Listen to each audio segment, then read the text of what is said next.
ఏమే కావేరి, ఏం మాట్లాడమే? ఏం అంత దిగులుగా ఉన్నావు? మీ సిస్టర్ పెళ్లి గురించా లేక చరణన్నయ్య ఏమన్నాడా? నిన్న జరిగిన విషయం చరణ్ మీతో చెప్పొద్దన్నాడమ్మా. కానీ నేను చెప్పకుండా ఉండలేకపోతున్నాను. ఆ నలుగురు గురించి మీకు విషయం చెప్పాలమ్మా. కావేరి, ఆ? నిన్నటి విషయం గురించి చెప్తుంది. నేను చెప్తాను. నాకైనా భయమా? అమ్మా, అసలు ఏం జరిగిందంటే నేను గుడి దగ్గర మేమంతా తోట చెప్పరా ఏం జరిగిందో? చెప్పన్నయ్య. చెప్తా. కావేరి, ఇటు నిలబడు. రా చెప్తా. ఇది కావేరమ్మా, ఇది నేనమ్మా. పొలంలో పని చూసుకొని పంపు దగ్గరికి వచ్చి మొహం కడుక్కొని గిరిగంట టవల్ అడిగాను.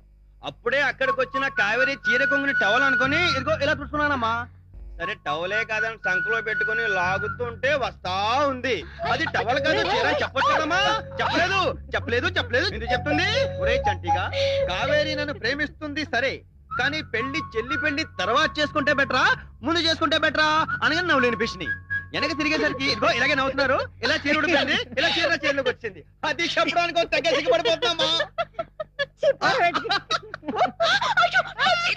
ఇలా నిలబడ్డావంటే లోపలికి నా చీర కట్టుకోవే. నా చీర నాకు కావాలి.